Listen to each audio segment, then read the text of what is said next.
My boyfriend called me unattractive in front of his coworkers and then left me alone at a fancy restaurant to cover the bill. As he walked away, he said loud enough for everyone to hear, "A girl like you should be thankful I even gave you a chance." I didn't cause a scene. I just sat there, smiled, and waited. The next morning, 13 missed calls. I'm still wrapping my head around what happened. It feels like a weird, blurry dream. But unfortunately, my maxed out credit card and the empty ice cream tub on my couch confirm it was all very real. So here's the backstory. Ryan and I had been together for 2 years. Not some casual fling, real relationship stuff. Sunday movie marathons, awkward family holidays, even that ridiculous couples yoga class he made us try. Sure, we had our flaws. Who doesn't? But I honestly thought we were steady. We were even talking about moving in together this summer. He had some quirks. Leaving his socks everywhere, texting through entire movies, making suggestions about my looks like, "That shirt really makes your arms look big," or "Maybe try a different hairstyle next time." I chalked it up to brutal honesty. Yeah, past me was way too forgiving. Then last Friday, he invited me to dinner with 2 of his work friends. That was rare. He never let me into his work life before. Always said it wasn't professional. So I got excited, like full glam excited. I blew what was left of my shopping budget on a new outfit, did the whole beauty routine, even used the fancy straightener I save for job interviews and weddings. The restaurant? Downtown? Ultra fancy? No prices on the menu kind of place. First red flag. When I walked in, he was already seated with Leonard and Pablo. He barely looked up, just said, "You're late." I was 2 minutes behind because the parking was insane. I sit down, and he looks at my dress and goes, "Oh, you wore that?" Not quietly. His friends glanced at each other, and I could feel my face burning. For reference, I was wearing a navy blue dress. Classy, not flashy. I tried to joke it off. Was there a dress code I missed? He shrugged and said they already ordered appetizers. From there, it only got worse. He spent the next hour talking nonstop about work. Every time I tried to join the conversation, he either talked over me or corrected me like I was clueless. At one point, I brought up a story about a customer at my store. I've been a manager for 3 years, mind you, and he cut in with, "She doesn't really understand how actual business works," with this casual wave like my job doesn't count. Then Leonard asked how we met, and I started telling the story. But Ryan cut me off, laughed, and said, "Vanessa just felt sorry for her. I was doing a good deed." That's not even remotely true. Vanessa actually warned me that Ryan had a bit of an ego, but said he was kind once you got to know him. Spoiler? He wasn't. I excused myself to the restroom, mostly so I wouldn't cry at the table, and texted Vanessa something like, "What is even happening?" That's when I saw it. Ryan had just tagged himself at the restaurant on Instagram with the caption, "Boys' Night." Out! Like I wasn't even there. Vanessa immediately called me, but I hit decline. I couldn't let them hear me cry. I washed my face, fixed my makeup, gave myself a quick pep talk in the mirror, and walked back out. They all stopped laughing the second I sat down. Classic. The food arrived and Ryan started making little jabs at my meal choice. I'd ordered pasta, one of the cheaper dishes, because I already knew I might be stuck with the check. But he kept saying things like, "Carb loading, huh?" and "Bold choice for someone with your frame." Every comment felt like a tiny paper cut. I barely touched my food, just pushed it around and tried to stay calm. Then Pablo brought up some presentation, and Ryan launched into this story about how his boss loved his ideas, and he basically ran the whole thing, and suddenly something clicked. The week before, Ryan had been panicking about that exact presentation, said he had no clue what he was doing. His part in that big presentation? Barely 5 minutes, and he was visibly nervous the whole time. But now, he's acting like the company runs on his brilliance. It was surreal. Like he'd cast himself as the lead in a story no one else was watching. Then the check arrived. The waiter placed it gently on the table and Ryan picked it up, glanced at the total, then, without saying a word, slid it across to me. I thought he was just showing me the damage, but then he said something I will never forget. "I don't think this is working anymore." I just stared, waiting for him to crack a smile. A joke. Anything. But he meant it. Then he added, completely calm, "I've been trying, but I'm just not attracted to you anymore. We should break up." Right there, in a crowded restaurant, in front of his coworkers. After 2 years together. I was frozen. "Are you serious? This is how you want to do this?" I asked. He stood up, slipped on his jacket, and with zero hesitation said, A girl like you should be thankful I stuck around this long. You're not exactly top shelf.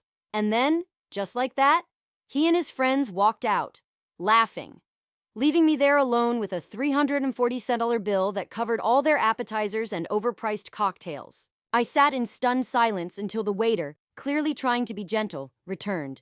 His sympathetic expression just made the whole thing worse. I paid with a credit card I was already trying to recover from Christmas with. And somehow, I made it to my car without breaking down in public. But as soon as I got in, I called Vanessa. I was sobbing so hard she couldn't even understand what I was saying at first. She showed up at my place with a pint of ice cream and a bottle of wine. MVP behavior. While I cried into a bowl of cookie dough and relived every painful moment, she was fuming. I had to physically stop her from driving to his apartment to confront him. Then she got quiet. She started asking weirdly specific questions about what Ryan said about work, the project he bragged about, his role in the company, things I hadn't thought to question. Finally, she just said it. I don't think Ryan is who he says he is. Turns out he wasn't some up-and-coming marketing genius on the verge of promotion. Ryan was an assistant. He scheduled meetings, picked up coffee orders. The business trips? Completely made up. That big presentation? He helped format the slides for the team actually presenting. And the impressive job title on his LinkedIn? Fabricated.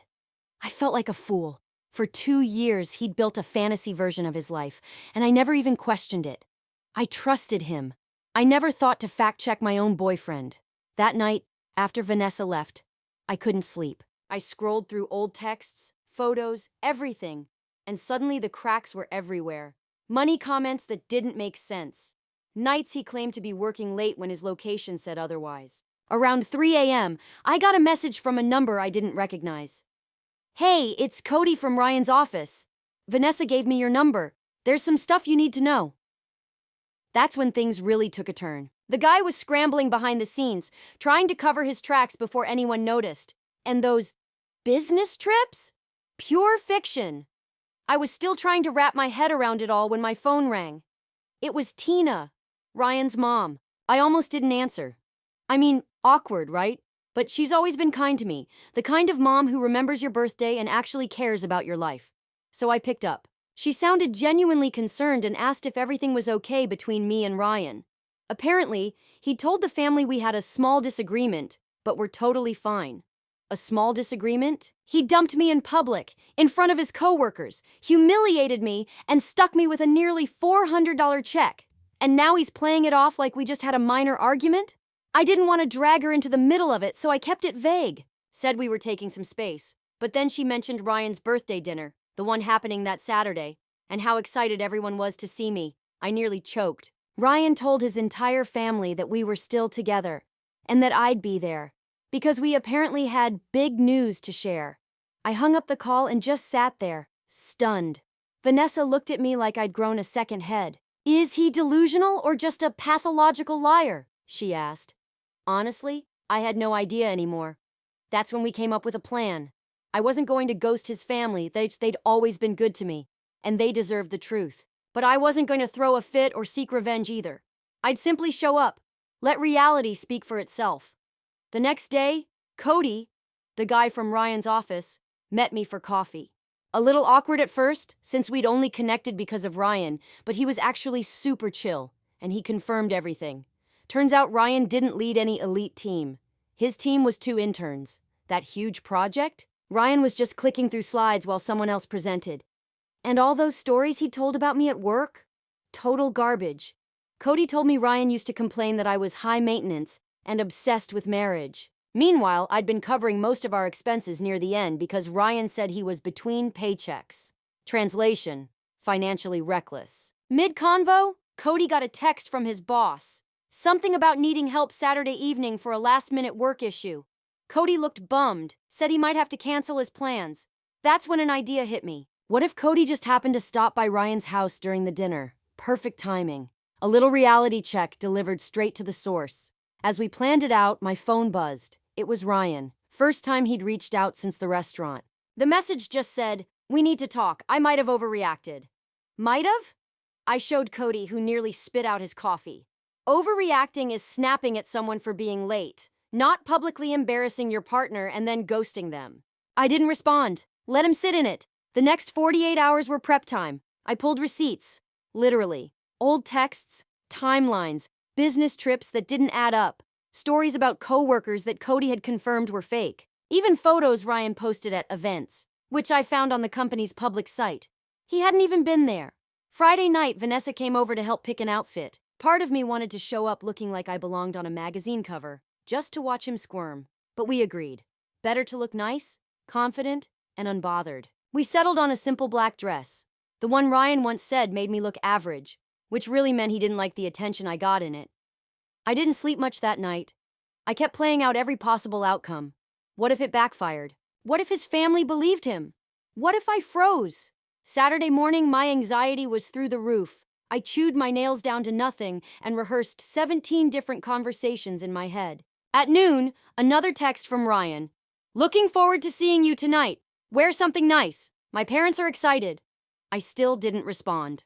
Vanessa helped me get ready that afternoon, fixed my hair, gave me a pep talk when I started second-guessing myself. I got in the car around 5:30, hands shaking so badly I had to pull over and do breathing exercises from that meditation app I downloaded ages ago and never used. Was this insane? Should I just block him and move on with my life? But then I pictured Ryan at that dinner table, painting himself as the poor misunderstood guy, probably telling them I was too emotional, too dramatic, too clingy. That's when I knew I had to go. Somehow, all the nerves I'd felt on the drive over solidified into a quiet resolve. I pulled up to Ryan's parents' place around 6:15, just late enough to get under his skin, which felt like a tiny win already. The driveway was packed, clearly a full house. I checked my makeup in the mirror, took one final breath, and walked up to the door. His dad answered with his usual warm smile and pulled me into a hug, completely unaware of the emotional earthquake about to unfold. The house smelled like Tina's signature pot roast, that kind of home-cooked comfort that made my heart ache for a second. I really did like his family, and this would probably be the last time I'd see them. I stepped into the living room, and there was Ryan, drink in hand, mid-laugh, fully immersed in whatever joke his cousin had just cracked. The moment he saw me, everything about him changed. His face froze, like someone had pressed pause. He clearly didn't expect me to show, despite everything he told them. Panic flashed in his eyes before he forced on that familiar fake smile. He walked over, gave me a rigid hug, and whispered, "You actually came. We need to talk, privately." I smiled wide and said, loud enough for the whole room to hear, "Of course I came, especially since you told everyone we had some exciting news to share." Boom. His face turned chalk white. Tina clapped her hands in delight, instantly assuming we were making a big announcement. His sister shot me a suspicious smirk. His dad cracked a joke about finally getting grandkids. Ryan tried to steer me into the hallway, gripping my elbow a little too tightly, but his mom called out that dinner was ready and told everyone to grab their seats. I slid into mine calmly while Ryan sat across from me, visibly sweating. I checked my phone. Cody had just texted, "On my way, 15 minutes out." Ryan leaned in and hissed, "What are you doing here? After that night at the restaurant?"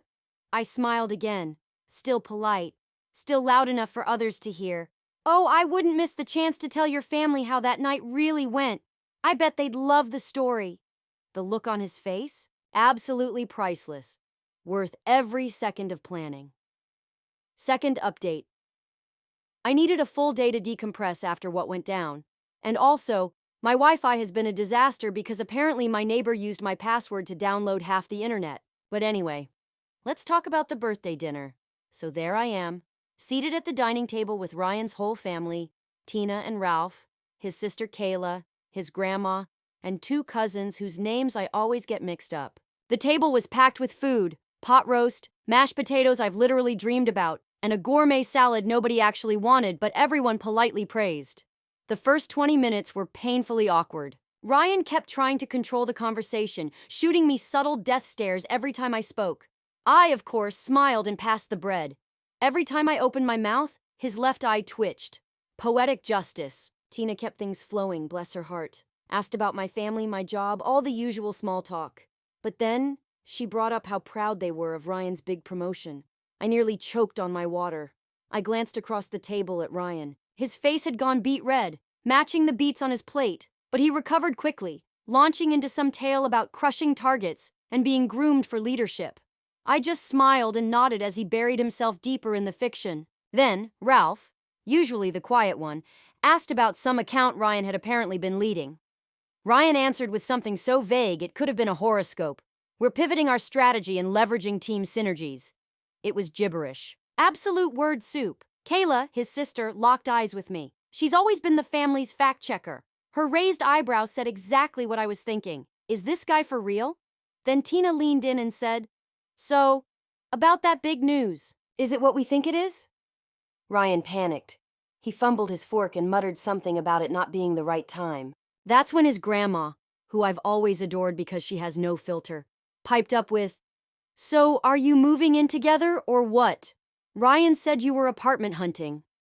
Apartment hunting? The closest we ever got was a conversation about maybe combining our Netflix subscriptions to save money. Ryan, desperate, tried to steer the conversation back to work. Said his boss had just given him a company card for business expenses. I couldn't help myself. Oh, what kind of expenses? I asked sweetly. He stammered something about client dinners.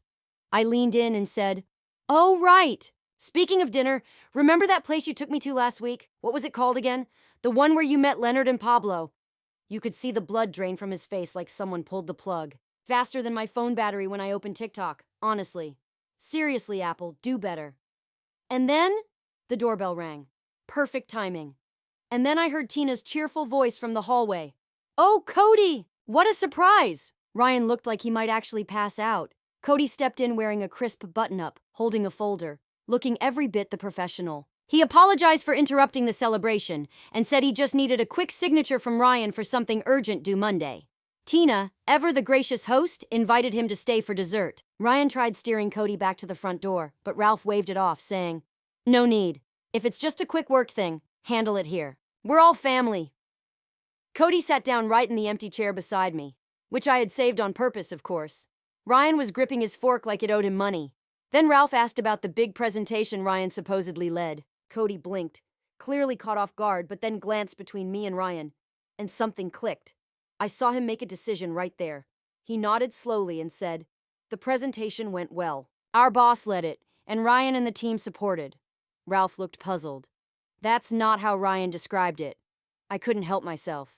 Oh?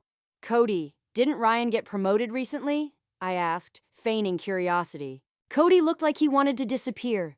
He fiddled with his napkin, clearly caught in the middle. Ryan let out this forced laugh and tried changing the subject. Sports, weather, literally anything else. But Kayla wasn't having it. She asked directly, What's Ryan's actual job title? You could have heard a pin drop. The tension was brutal. Cody glanced at Ryan, who stared back like he was silently begging. Then Cody turned to me. I gave him the smallest nod. He cleared his throat and said, He's an administrative assistant, in marketing. Silence. Ralph slowly set his fork down. Ryan's grandmother let out this little wheeze. Kayla muttered under her breath. Pretty sure it was I knew it. Ryan tried to salvage it. Said Cody was mistaken, claimed he wore many hats, and that it was more nuanced. But his whole story started unraveling. His dad asked, When did you get promoted? He hadn't. What about your team? Didn't exist. And the office with the view? Also fake. Each question tore more holes in the narrative. And Ryan kept glancing at me like I was the one betraying him, which only made me sit up straighter. Tina tried to calm things down. She suggested we shift gears and just have some cake. Bless her. She disappeared into the kitchen. That's when Kayla turned to me and asked, So what happened at that restaurant? This was it. My moment. I took a breath and told them everything. How Ryan had invited me to dinner with his coworkers. How he criticized my outfit, mocked me the entire night, then publicly broke up with me and left me with a $347 bill I could barely afford. Ryan tried to interrupt, saying I was being dramatic, that I embarrassed him in front of his friends, that leaving me with the bill was to teach me financial awareness. His grandmother literally snorted. Then Cody jumped in. He said he'd overheard Ryan bragging to coworkers about how he'd put me in my place. He even pulled out his phone and showed texts from Pablo confirming the whole thing. Tina walked back in with the cake just as Ryan was trying to spin it all in his favor. She paused, looked around at the tense silence, and asked what she'd missed. No one said anything. Then Ralph, softly but firmly, said, We need to talk about honesty in this family. That's when Ryan lost it. Full meltdown. He shouted that I had turned his own family against him. called Cody a backstabber, claimed everyone was just jealous of his success. What success? He knocked over his water glass, pointed straight at me and shouted, "Girls like you should be grateful someone like me even gave them a chance." Gasps all around. Tina looked horrified. His grandmother muttered something that sounded suspiciously like old lady swearing. Kayla just rolled her eyes like this was exactly what she'd expected. And me? I stayed calm, looked him right in the eye and said, "The only thing I'm grateful for is finally seeing you for who you really are." Ryan stormed out, slamming the door behind him. So hard, one of Tina's decorative wall plates fell and cracked on the floor. The silence afterward was bizarrely peaceful. Tina apologized. Over and over.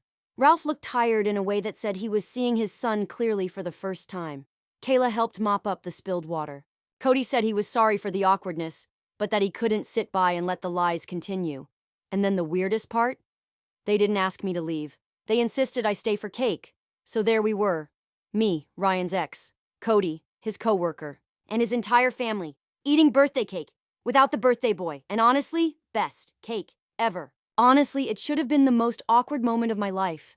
Sitting around eating birthday cake with my ex's family and his coworker after watching him have a full-blown meltdown. But somehow, it wasn't. After everything, it felt oddly peaceful. After dessert, I helped Tina clean up in the kitchen. She kept apologizing over and over, genuinely heartbroken, not just about what he'd done to me, but about realizing who her son had become. She looked like someone trying to make sense of a stranger wearing her child's face. She asked me softly if there had been warning signs. I told her the truth.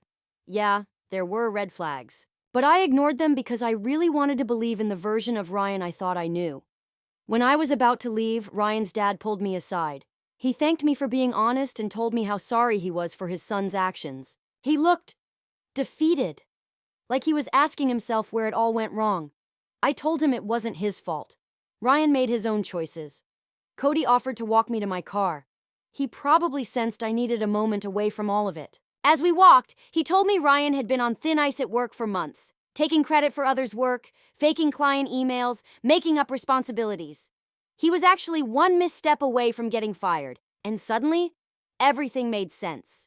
The desperation, the lies, the fake confidence.